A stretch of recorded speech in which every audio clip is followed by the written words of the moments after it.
സിനിജി, ഈ തായ്വാനെ ചൈനയോട് ഒപ്പം ചേർക്കാനായി ചൈന കുറേ ശ്രമങ്ങൾ നടത്തുന്നുണ്ട്. അതിനായി ഒരു സൈനിക ആക്രമണം നടത്താൻ പോലും ചൈന തയ്യാറാണ് എന്നുള്ള വിവരങ്ങൾ നേരത്തെ തന്നെ പുറത്തു വന്നിരുന്നു. പക്ഷേ തായ്വാൻ ഇപ്പോൾ പറയുന്നത് ചൈനയുടെ കുറേ ഭാഗങ്ങൾ റഷ്യയുടെ കയ്യിലുണ്ട്. ആദ്യം നിങ്ങൾ ആ സ്ഥലങ്ങളൊക്കെ പിടിച്ചുകൊണ്ടുപോവാ, എന്നിട്ട് ഞങ്ങളെ നിങ്ങളോടൊപ്പം ചേർക്കാൻ ശ്രമിക്കൂ എന്നാണ് തായ്വാൻ പറയുന്നത്. തായ്വാൻ ഒരു ചെറിയ രാജ്യമാണ്. ഒരുപക്ഷെ ചൈനയുടെ ആക്രമണത്തിൽ പിടിച്ചു നിൽക്കാൻ തായ്വാന് കഴിഞ്ഞെന്നും വരില്ല. പക്ഷെ എങ്കിൽ പോലും നിലപാടുകൾ കൃത്യമായി തായ്വാൻ വ്യക്തമാക്കുന്നുണ്ട്.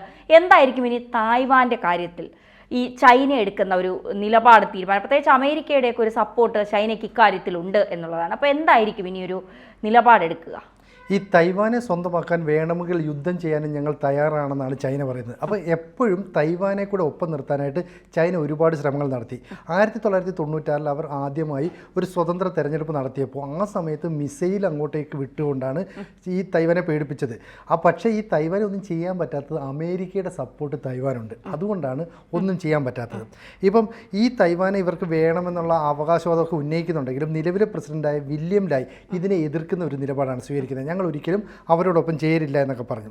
അപ്പോൾ ഇതിൽ എന്തെങ്കിലും, അതായത് ചൈനയ്ക്ക് ഈ തൈവാനെ സ്വന്തമാക്കിയാൽ മാത്രമേ ആ മേഖലയിലെ കടലോരത്ത് അവർക്ക്, അല്ലെങ്കിൽ കടൽ മേഖലയിൽ അവർക്ക് സൈനികമായ ശക്തി തെളിയിക്കാൻ കഴിയുള്ളൂ. ഇപ്പം 1883 മുതൽ 1905 വരെ ചൈന ഭരിച്ചിരുന്നത് ക്വിങ് എന്ന് പറയുന്ന രാജവംശമായിരുന്നു. ഈ ക്വിങ് രാജവംശത്തിൻ്റെ ഭരണത്തിൽ ചൈന വളരെ സംതൃപ്തമായിരുന്നു, മുന്നോട്ട് പോവുകയും ചെയ്തു. 1905 ജപ്പാനും ചൈനയും തമ്മിൽ യുദ്ധം ഉണ്ടായി. അതിൽ ജപ്പാൻ വിജയിച്ചു, ചൈന പരാജയപ്പെട്ടു. അങ്ങനെ പരാജയപ്പെട്ടപ്പോൾ ഈ തൈവാൻ എന്ന് പറയുന്ന സ്ഥലം ജപ്പാന് കൊടുത്തു. പക്ഷേ രണ്ടാം ലോക മഹായുദ്ധം ആയപ്പോഴേക്കും ചൈന ഉൾപ്പെടുന്ന സഖ്യം ഈ ലോകമഹായുദ്ധത്തിൽ ജയിച്ചു എന്ന് പറഞ്ഞാൽ ജപ്പാൻ പരാജയപ്പെട്ടു. അപ്പോൾ ആ സ്ഥലം ഇങ്ങ് തിരിച്ചു പിടിച്ചു. അങ്ങനെ തിരിച്ചു പിടിച്ചതിൻ്റെ അടിസ്ഥാനത്തിൽ വീണ്ടും ഇത് ഞങ്ങളുടേതാണ് എന്നൊക്കെ പറഞ്ഞിരുന്നു. പക്ഷേ ഈ ക്വിങ് രാജവംശം അതോടുകൂടി വളരെയധികം ദാരിദ്ര്യാവസ്ഥയിലേക്ക്, പ്രശ്നങ്ങളിലേക്കൊക്കെ പോയി. ഇതിൻ്റെ കൂടെ തന്നെ ചൈനയിൽ ആഭ്യന്തര കലാപം രൂക്ഷമായി. അങ്ങനെ കമ്മ്യൂണിസ്റ്റ് സർക്കാർ അവിടേക്ക് അധികാരത്തിൽ വരികയാണ്. അങ്ങനെ കമ്മ്യൂണിസ്റ്റ് സർക്കാർ അധികാരത്തിൽ വന്ന് ഇനി ചൈനയുടെ അധികാരം ഞങ്ങളാണ് നോക്കുന്നതെന്ന് പറഞ്ഞപ്പോൾ ഈ രാജവംശം അവർ നിന്നിരുന്ന ചിയാങ് ഷെയ്ക്ക് സർക്കാരായിരുന്നു. ആ സർക്കാർ നേരെ അവിടുന്ന് ഓടിപ്പോയി. ഒപ്പം 15 ലക്ഷം ആൾക്കാരെയും കൊണ്ട് ഓടി. ഇവർ ഓടി ചെല്ലുന്നത് ഈ തൈവാനിലേക്കാണ്. അങ്ങനെ അവർ തൈവാനിലും ഇപ്പുറത്ത് ചൈനയുമായി, കമ്മ്യൂണിസ്റ്റ് സർക്കാരാണ് ഭരണത്തിലേക്ക് വന്നത്. അപ്പം ഈ സമയത്ത് ബ്രിട്ടനും അമേരിക്കയും ഉൾപ്പെടെയുള്ള രാജ്യങ്ങളെല്ലാം തന്നെ ഈ ചൈനയ്ക്ക് അനുകൂലമായ നിലപാടാണ് സ്വീകരിച്ചത്. അപ്പോൾ തൈവാനെ അന്നു മുതൽ തന്നെ കൂട്ടിച്ചേർക്കണമെന്നൊക്കെ ഇവർ ആഗ്രഹിക്കുന്നുണ്ടായിരുന്നു. ഇപ്പോഴത്തെ പ്രശ്നം എന്ന് പറയുന്നത് ഈ തൈവാൻ്റെ പ്രസിഡൻ്റായ വില്യം ലായ് ഒരു പ്രസ്താവന നടത്തിയിരിക്കുന്നു. അതായത് ചൈനയുടെ കുറേ പ്രദേശങ്ങൾ റഷ്യ കൈവശപ്പെടുത്തിയിട്ടുണ്ട്. നിങ്ങൾ എന്തുകൊണ്ടാണ് റഷ്യയുടെ കയ്യിൽ നിന്ന് ആ സ്ഥലം തിരിച്ചു പിടിക്കാത്തത്? ഞങ്ങളൊരു ചെറിയ രാജ്യമാണ്, നിങ്ങൾക്ക് ഒന്ന് കൈയെത്തിപ്പിടിക്കാൻ പറ്റുന്ന അത്ര അടുത്താണ്. അതായത് ചൈനയുടെ തെക്കൻ മേഖലയിലാണ് ഈ പറയുന്ന തൈവാൻ നിൽക്കുന്നത്. അപ്പോൾ അവിടെ വലിയ ജനസംഖ്യയില്ല, വലിയ സൈനിക സഖ്യമൊന്നുമില്ല. പക്ഷേ ഇവരെ പിടിക്കാനായിട്ട് ഈ ചൈനയ്ക്ക് ഒട്ട് കഴിയുന്നില്ല. എൻ്റെ കാരണം 1950 ഈ പറയുന്ന ചൈന അമേരിക്കൻ സഖ്യത്തിനോടൊപ്പം ചേർന്നു. അപ്പോൾ അമേരിക്കയുടെ യുദ്ധക്കപ്പലുകൾ ഉൾപ്പെടെ ഈ തൈവാൻ്റെ സംരക്ഷണത്തിനായി വന്നു. അപ്പോൾ പലതവണ ഈ ചൈനീസ് യുദ്ധ വിമാനങ്ങളൊക്കെ ഈ തൈവാൻ്റെ മുകളിൽ കൂടെ പറപ്പിച്ചു. 10ഉം 20ഉം വിമാനങ്ങൾ പറപ്പിക്കുന്നു, അവരെ ഭീഷണിപ്പെടുത്തുന്നു, പ്രശ്നങ്ങൾ ഉണ്ടാക്കുന്നു. എല്ലാ കാര്യങ്ങളും അങ്ങനെ ചെയ്യുമ്പോൾ ഈ തൈവാൻ പറയുകയാണ്, ഞങ്ങൾ നിങ്ങളോടൊപ്പം ചേരില്ല, ഞങ്ങൾ മറ്റൊരു രാജ്യമായിട്ട് നിൽക്കുന്നു. ഇപ്പോൾ റഷ്യയുടെ കയ്യിലിരിക്കുന്ന വ്ളാഡിവോസ്റ്റോക്ക് എന്ന് പറയുന്ന ഒരു പോർട്ടുണ്ട്. ഈ വ്ളാഡിവോസ്റ്റോക്ക് എന്ന് പറയുന്ന ഒരു വലിയ തുറമുഖ നഗരമാണ്. ഈ നഗരം കൊണ്ട് റഷ്യക്ക് വലിയ പ്രയോജനമുണ്ട്. ആക്ച്വലി റഷ്യ ഇത് ചൈനയിൽ നിന്ന് പിടിച്ചെടുത്താണ്. അതിൻ്റെ പിന്നെ ഒരു കഥയുണ്ട്. അതായത് 2 കരാറുകൾ റഷ്യയും ചൈനയും തമ്മിൽ ഒപ്പിട്ടിട്ടുണ്ടായിരുന്നു. അതായത് അതുപോലെ തന്നെ 60 ട്രീറ്റി ഓഫ് ബെയ്ജിങ് കരാർ. ഈ 2 കരാറിലൂടെ ചൈനയുടെ ഏതാണ്ട് 1 ലക്ഷം സ്ക്വയർ കിലോമീറ്റർ ഈ ചൈനയിൽ നിന്ന് റഷ്യ പിടിച്ചെടുത്തു. അന്ന് ഈ പറയുന്ന രാജവംശം ദുർബലമായിരുന്നു. അവിടെ സമ്മർദ്ദം ചെലുത്തിയ റഷ്യ. മാത്രവുമല്ല, റഷ്യ അന്ന് തങ്ങളുടെ ഈ വിഭാഗമുണ്ടല്ലോ അത് വലുതായിട്ട് വികസിപ്പിക്കാൻ ശ്രമിക്കുന്നു. ആ വികസിപ്പിക്കാൻ ശ്രമിക്കുന്നതിൻ്റെ അടിസ്ഥാനത്തിലാണ് ഈ സ്ഥലങ്ങൾ മുഴുവൻ പിടിച്ചെടുത്തത്. അപ്പോൾ ഈ സ്ഥലം ആക്ച്വലി ചൈനയുടേതാണെന്ന് റഷ്യക്കറിയാം. ഈ തായ്വാൻ അമേരിക്ക തായ്വാനൊപ്പം നിൽക്കുമ്പോൾ ചൈനയ്ക്ക് തായ്വാനെ പിടിച്ചെടുക്കാൻ കഴിയും? കാരണം അത്തരത്തിൽ ചൈന നീങ്ങുകയാണെങ്കിൽ പ്രത്യാഘാതങ്ങൾ വളരെ വലുതായിരിക്കുമെന്ന് അമേരിക്ക തന്നെ ചൈനയ്ക്ക് മുന്നറിയിപ്പ് നൽകിയിട്ടുണ്ടായിരുന്നു. അതെ. അപ്പോൾ അങ്ങനത്തെ ആ സാഹചര്യം നിലനിൽക്കുമ്പോൾ തായ്വാനോട് കൂടുതൽ കളിക്കാൻ ചൈന ധൈര്യപ്പെടുമോ? അല്ല, ഇവിടുത്തെ പ്രശ്നം അതുകൊണ്ടാണ്. അതായത് അമേരിക്കയുടെ ഒരു പിന്തുണ ഉള്ളതുകൊണ്ടാണ് ചൈനയ്ക്ക് നേരിട്ട് കയറി അറ്റാക്ക് ചെയ്യാൻ പറ്റാത്തത്. ചൈനയ്ക്ക് ഈ തൈവാനെയൊക്കെ കൂടെ നിർത്തണം. പണ്ട് ഈ ഹോങ്കോങ്ങിനെ പിടിച്ചു അടിച്ചത്, എന്നിട്ട് ഒരു രാജ്യം എന്നൊക്കെ പറയുമെങ്കിലും 2 വ്യവസ്ഥകൾ നിലനിർത്തി. അപ്പോൾ ഇവിടെയും തൈവാനെയും കൊണ്ടുവന്നിട്ട് അങ്ങനെ കൊണ്ടുപോകണമെന്നാണ്. പക്ഷേ അമേരിക്കയുമായിട്ടുള്ള വ്യാപാര ബന്ധം, ചൈനയുടെ ഏറ്റവും വലിയ വ്യാപാര സുഹൃത്ത് എന്ന് പറയുന്നത് അമേരിക്ക. അപ്പോൾ അമേരിക്കയെ പിണക്കിയിട്ടുള്ള ഒരു വ്യാപാര ബന്ധം തകർക്കാൻ ചൈന ഇഷ്ടപ്പെടുന്നില്ല. തൈവാനെ ആക്രമിച്ചു കഴിഞ്ഞാൽ അമേരിക്ക കയറി ഇടപെടും എന്ന് വെച്ചാൽ തൈവാനെ അമേരിക്ക അംഗീകരിച്ചു. അമേരിക്കൻ പ്രസിഡന്റ് ഫോണിലൊക്കെ വിളിച്ച് അവരടുത്തൊക്കെ സംസാരിക്കും. ഇവിടെ ഇപ്പോൾ ഉണ്ടായിരിക്കുന്ന വില്യം ലായ് എന്ന് പറയുന്ന പ്രസിഡന്റ് വന്നിച്ച് പറയുന്നു, ഞങ്ങൾ ഒരു കാരണവശാലും ചൈനയുമായി യോജിക്കില്ല. അപ്പോൾ അദ്ദേഹം എന്ന് പറയുന്നത് ഈ പ്രസിഡന്റ് വന്ന് പറയുകയാണ്. അപ്പോൾ ഇത്തരം പറഞ്ഞിട്ട് ചോദിക്കുകയാണ്, ഞങ്ങളുടെ കൊച്ചു രാജ്യത്തെ അറ്റാക്ക് ചെയ്യുന്നതിന് പകരം പോയി ധൈര്യമുണ്ട് റഷ്യയുടെ ഇന്ന് സ്ഥലം പിടിച്ചെടുക്കുക. അപ്പം ചൈനയുടെ മാപ്പിൽ പോലും ഈ സ്ഥലങ്ങൾ, ഞാൻ നേരത്തെ പറഞ്ഞിരുന്ന ഈ വ്ളാദി വൈത്തോക്ക് എന്ന് പറയുന്ന സ്ഥലമുണ്ട്, ഈ വ്ളാദി വസ്തോക്ക് ഉൾപ്പെടെയുള്ള സ്ഥലങ്ങളൊക്കെ ചൈനയുടെ കയ്യിലാണെന്ന് അവരുടെ മാപ്പിലുണ്ട്. അത് റഷ്യയ്ക്കും അറിയാം. പക്ഷേ ചൈനയ്ക്ക് അങ്ങോട്ട് ഇന്ന് ധൈര്യമായിട്ട് റഷ്യ എടുത്ത് പറയാൻ പറ്റുന്നില്ല. റഷ്യ അത് മനസ്സുകൊണ്ട് അംഗീകരിക്കുന്നുണ്ടെങ്കിലും ഇപ്പം ഈ പ്രശ്നം ഉയർന്നു വരാനുള്ള കാരണം ഈ ഉക്രൈൻ ശക്തമായ ആക്രമണം റഷ്യക്കെതിരെ നടത്തുന്നു. ഏതാണ്ട് 120ഓളം ഡ്രോണുകൾ ഉപയോഗിച്ചാണ് അവർ കഴിഞ്ഞ ദിവസം ആക്രമണം നടത്തിയത്. അപ്പോൾ അത്രയും ഡ്രോണുകൾ അവർക്ക് എവിടുന്ന് കിട്ടി? അമേരിക്ക പോലെ എവിടുന്ന് ഒരു സഹായം കിട്ടുന്നു. അങ്ങനെ ഒരു സഹായം കിട്ടി റഷ്യ സാമ്പത്തികമായി സൈനികപരമായി ഒന്ന് തകർന്നു നിൽക്കുക. ഈ സമയം കൊണ്ട് റഷ്യ അടിച്ച് ചൈനയ്ക്ക് മുമ്പിൽ കയറാൻ പറ്റുമോ?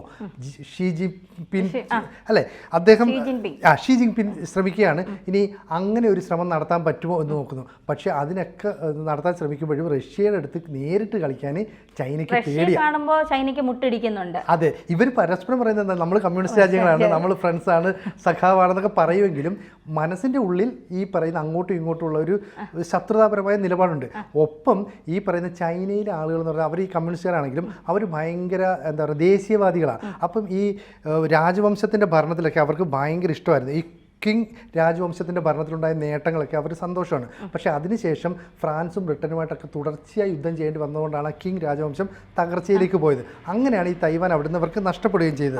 അപ്പോൾ ഈ ചൈനയിൽ ചൈന പറയാണ്, ഞങ്ങൾ അധിനിവേശം നടത്തി ബലമായിട്ടാണെങ്കിലും ഈ തൈവാനെ പിടിച്ചെടുക്കും. അവർ ആദ്യം പറഞ്ഞ 2024 ജനുവരിയിൽ ഞങ്ങളത് പിടിക്കുമെന്നായിരുന്നു. പക്ഷേ ഈ 2024 ജനുവരിയിലൊന്നും നടന്നില്ല.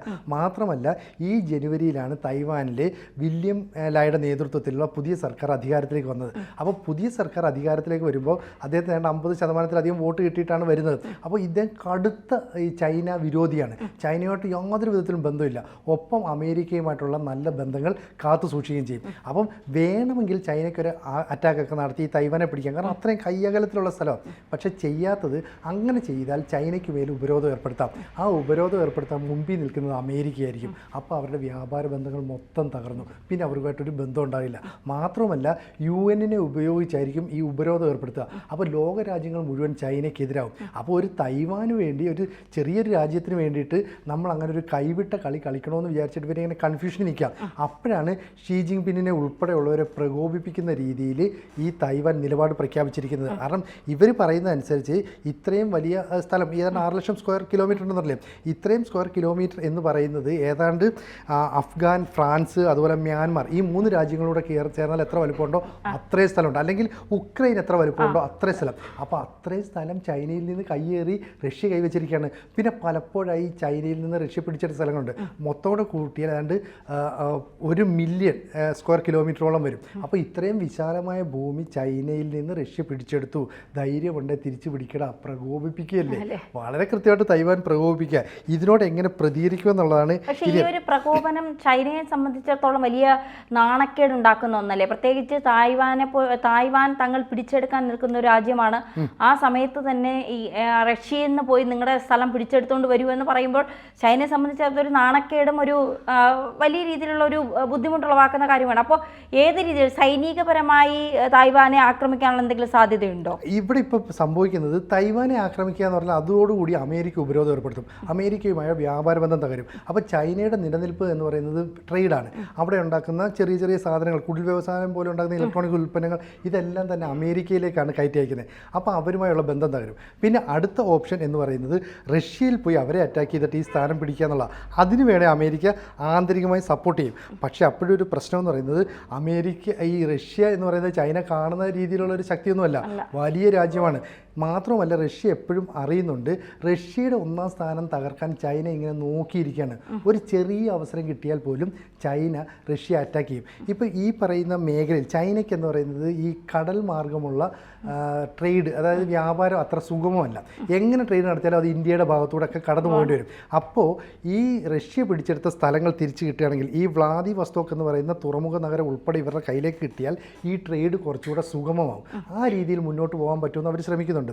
ഇപ്പോൾ റഷ്യയെ അറ്റാക്ക് ചെയ്തിട്ട് ധൈര്യമുണ്ടെങ്കിൽ ഇത് പിടിച്ചെടുക്കൂ എന്ന് പറയുമ്പോൾ ചൈനയിലെ ജനങ്ങളും അവിടുത്തെ സോഷ്യൽ മീഡിയയിലുള്ള ആൾക്കാരുമൊക്കെ ഇത് ആവർത്തിച്ച് പ്രചരിപ്പിച്ചുകൊണ്ടിരിക്കുക. അപ്പോൾ ചൈനയിലെ ഭരണകൂടത്തിന് അത് വലിയ നാണക്കേടാണ്. ലോകത്തെ വലിയ ഏകാധിപത്യ ഭരണകൂടമാണെന്നൊക്കെ പറയുന്നുണ്ടെങ്കിലും ഒരു കൊച്ചു രാജ്യം നമ്മളെ വന്നിങ്ങനെ നമ്മളെ ചൊറിയാന്ന് പറയത്തില്ലേ. അപ്പോൾ അങ്ങനെ ചൊറിച്ചിൽ ഒഴിവാക്കാൻ വേണ്ടിയിട്ട് അറ്റാക്ക് ചെയ്യാൻ പറ്റാത്തത് അമേരിക്കയുടെ സഖ്യകക്ഷി ആയതുകൊണ്ടാണ്. അപ്പോൾ അമേരിക്കയുടെ സഖ്യകക്ഷി ആയതുകൊണ്ട് അമേരിക്കയുടെ കൂടെ നിൽക്കുന്ന രാജ്യങ്ങളൊക്കെ ഇവരെ സഹായിക്കുമല്ലോ. ഇനി രണ്ട് രാജ്യങ്ങളെയും ഒന്നാക്കുക എന്ന പ്രഖ്യാപിത നയത്തിൽ നിന്ന് ഞങ്ങൾ പിന്നോട്ട് പോയില്ല എന്ന് ചൈന നേരത്തെ തന്നെ പ്രഖ്യാപിച്ചതാണ്. അതിന് വേണ്ടിയിട്ട് 1996 ആദ്യത്തെ ഇലക്ഷനിൽ തന്നെ അവർ കുളവാക്കാനായിട്ട് ശ്രമിച്ചു. ഈ 2024 ജനുവരിയിൽ പുതിയ പ്രസിഡൻ്റായിട്ട് വില്യം ലായ് വരുമ്പോൾ അയാളെ പരാജയപ്പെടുത്താനായിട്ട് ശ്രമിച്ചു. അന്ന് വില്യം ലായ് പറഞ്ഞത് ഈ ആഗോള ശക്തികൾ, അതായത് വിദേശ ശക്തികൾ നമ്മളെ പരാജയപ്പെടുത്തി നമ്മുടെ രാജ്യം സ്വന്തമാക്കാൻ ശ്രമിച്ചിരുന്നു, എന്നാൽ അതിനൊന്നും നമ്മൾ വഴങ്ങിക്കൊടുക്കില്ല, നമ്മളെക്കാലവും ഒരു സ്വതന്ത്ര രാജ്യമായി നിലകൊള്ളും. ഇതവർക്ക് അങ്ങോട്ട് ഉൾക്കൊള്ളാനേ പറ്റുന്നില്ല. മാത്രമല്ല ഈ ചൈനയ്ക്ക് വലിയൊരു പ്രശ്നമുണ്ട്. ഈ ചൈന അവർ വലുതായിട്ട് ആഗ്രഹിക്കുന്ന അല്ലെങ്കിൽ അവരുടെ നേതൃത്വത്തിൽ വന്ന ഒരാൾ മാവോ ആയിരുന്നു. ആ മാവോ പറഞ്ഞത് എപ്പോഴെങ്കിലും ചൈന എന്ന് പറയുന്ന രാജ്യം വികസിപ്പിക്കണമെങ്കിൽ ആദ്യം 5 ഫിംഗേഴ്സ് നേടണം. 5 ഫിംഗേഴ്സ് എന്ന് പറയുന്നത് നേപ്പാൾ, ഭൂട്ടാൻ, ലഡാക്ക്, സിക്കിം, അരുണാചൽ പ്രദേശ് എന്നിവ ചേരുന്നൊരു സ്ഥലമാണ്. അത് മുഴുവൻ കീഴ്പ്പെടുത്തണം. അത് മുഴുവൻ കീഴ്പ്പെടുത്താൻ പറ്റില്ല. ആകെ ടിബറ്റിനെ മാത്രമാണ് അന്ന് അറ്റാക്ക് ചെയ്തത്. അപ്പോൾ ദലൈലാമ എന്തോടത്തോടെ ഇന്ത്യ വന്നു, ഇന്ത്യയിൽ നിന്ന് ഭരണം നടത്തും. അത് തന്നെ അവർക്ക് നാണക്കേടാണ്. അടുത്തത് ഈ പറയുന്ന തൈവാനെ കീഴ്പ്പെടുത്തണം. അതിനുശേഷം റഷ്യ ആക്രമിക്കണം. അപ്പം വളരെ ഒരു മാസ്റ്റർ പ്ലാനുണ്ട്. പക്ഷേ അത് എങ്ങനെ നടപ്പാക്കുമെന്ന് അറിയത്തില്ല. ഇന്നത്തെ കാലത്ത് യുദ്ധം ചെയ്ത് മറ്റൊരു രാജ്യത്തെ പരാജയപ്പെടുത്തുക അത്ര എളുപ്പമല്ല. മാത്രമല്ല ലോകത്തിലെ വൻ ശക്തിയാണ് റഷ്യ. ആയുധത്തിൻ്റെ കാര്യത്തിലായാലും സമ്പത്തിൻ്റെ കാര്യത്തിലായാലും സൈനികരുടെ കാര്യത്തിലും അവിടേക്ക് ചൈന കയറി ഒന്ന് ചൊറിയുക എന്ന് പറഞ്ഞാൽ ഈ റഷ്യയുടെ കൂടെ ഇപ്പോൾ ഇന്ത്യയുണ്ട്, നോർത്ത് കൊറിയ ഉണ്ട്. അപ്പോൾ ഇതൊക്കെ നിൽക്കുന്നതുകൊണ്ട് ചൈനയ്ക്ക് അങ്ങോട്ട് ചെന്ന് ഇടപെടാനും പറ്റാത്ത ഒരു സാഹചര്യത്തിലൂടെയാണ് കടന്നു പോകുന്നത്. അപ്പോൾ എന്തായാലും 1950 തൈവാൻ US-ൻ്റെ കൂടെ നിൽക്കുന്നു, സഖ്യകക്ഷിയായി നിൽക്കുന്നതുകൊണ്ട് ഇവർക്കൊന്നും ചെയ്യാൻ പറ്റത്തില്ല. അപ്പോഴാണ് ഈ പറയുന്ന വില്യം ലായ് പറയുന്നത്, എന്തിനാണോ ഞങ്ങളെ വന്ന് ചൊറിയുന്നത്, ധൈര്യമുണ്ട് നിങ്ങളുടെ അത്രയും സ്ഥലം പോയി പിടിക്കുക. ആ സ്ഥലം പിടിക്കുക എന്ന് പറയുമ്പോൾ ഈ ഇത്രയും സ്ഥലം എന്ന് പറയുന്നത് ഏതാണ്ട് മൊത്തം ഇതുവരെ ചൈനയിൽ നിന്ന് പിടിച്ചെടുത്ത സ്ഥലത്തിൻ്റെ വലിപ്പം എന്ന് പറയുന്നത് ഈജിപ്റ്റ് എന്ന രാജ്യത്തെക്കാട്ടി വലുതാണ്. അപ്പോൾ എത്രത്തോളം സ്ഥലമുണ്ട്, അത്രയും സ്ഥലം തിരിച്ചു പിടിക്കുന്നതിനെക്കാട്ടി നല്ലത് ഹോങ്കോങ്ങിനെയും തൈവാനെയും ഒക്കെ ആക്രമിച്ച് ഒപ്പം കൂട്ടാനുള്ള ചൈനയുടെ ശ്രമം അത് വിലപ്പോവില്ല, ഞങ്ങളുടെ അടുത്ത് നടക്കില്ല എന്ന് പറയുന്നു. അപ്പോൾ ഇങ്ങനൊരു ശ്രമം നടക്കുമ്പോൾ ഇപ്പം നമ്മൾ ചിന്തിക്കുന്നത് റഷ്യ ചൈന കയറി അറ്റാക്ക് ചെയ്യുമോ? കാരണം റഷ്യയും ഉക്രൈനും തമ്മിലൊരു യുദ്ധം നടക്കുന്നു, റഷ്യ ഒത്തിരി തകർന്നു നിൽക്കുന്നു. ഈ സമയത്തേക്ക് നമ്മൾ കയറി അടിച്ചാൽ അമേരിക്ക മറ്റേ ഇസ്രായേൽ പാലസ്തീൻ യുദ്ധത്തിൽ ശ്രദ്ധ കേന്ദ്രീകരിക്കുന്നു, ഇന്ത്യ ഒരു കാര്യത്തിലും ഇടപെടില്ല, അതുകൊണ്ട് നമുക്ക് പോയി അറ്റാക്ക് ചെയ്താലോ? പക്ഷേ പുട്ടിനും റഷ്യ ഇതൊക്കെ കൃത്യമായിട്ട് വാച്ച് ചെയ്യുന്നുണ്ട്. അവരുടെ തുറമുഖ നഗരം ഉൾപ്പെടെ പിടിച്ചെടുത്താലേ ചൈനയ്ക്ക് ഈ നേട്ടം ഉണ്ടാവുകയുള്ളൂ. മാത്രമല്ല ഈ തൈവാൻ്റെ ചൊറിച്ചിലിൽ ഈ ചൈനക്കാർ പ്രകോപിതരാണ്. ചൈനീസ് പ്രസിഡൻറ്റിന് ഇഷ്ടക്കേടുണ്ട്. മാത്രമല്ല അവിടുത്തെ മാധ്യമങ്ങൾ, സോഷ്യൽ മീഡിയ ഒക്കെ ഇതൊരു വലിയ ചർച്ചാ വിഷയമായിട്ടുണ്ട്. എത്രയോ കാലമായി റഷ്യ കൈവശം വെച്ച സ്ഥലമാണ്, അതവർ അംഗീകരിക്കുന്നുണ്ട്. അതുകൊണ്ടാണ് റഷ്യയുടെ മാപ്പിൽ ഈ സ്ഥലങ്ങൾ ഉൾപ്പെട്ടിട്ടില്ല. പക്ഷേ ചൈന ഓരോ വർഷവും മാപ്പ് ഇറക്കുമ്പോഴും ഈ സ്ഥലങ്ങളെ ഉൾപ്പെടുത്തിയിട്ടാണ്. അപ്പോൾ ഇതൊരു വലിയ നാണക്കേടിലേക്കാണ് പോകുന്നത്. തീർച്ചയായിട്ടും. എന്തായാലും തായ്വാനെ പിടിച്ചെടുക്കുക എന്ന് പറയുന്നത് അത്ര എളുപ്പമുള്ള കാര്യമല്ല. ചൈനയെ സംബന്ധിച്ചിടത്തോളം ചൈന വിചാരിക്കുന്നത് ഒരു ചെറിയ രാജ്യമാണ്, പിടിച്ചെടുക്കാമെന്ന്. പക്ഷേ അമേരിക്കയുടെ പിന്തുണ ഉള്ളിടത്തോളം കാലം തായ്വാൻ എപ്പോഴും സുരക്ഷിതമായിരിക്കും. സൈനിക ആക്രമണങ്ങളിലൊന്നും തായ്വാനെ തളർത്താൻ ചൈനയ്ക്ക് കഴിയില്ല എന്നുള്ളതാണ് യാഥാർത്ഥ്യം. അതെ. കൂടുതൽ വാർത്തകളും വിശേഷങ്ങളും നിങ്ങളിലേക്ക് എത്താൻ ABC മലയാളം സബ്സ്ക്രൈബ് ചെയ്യുക, ബെൽ ബട്ടണും അമർത്തുക.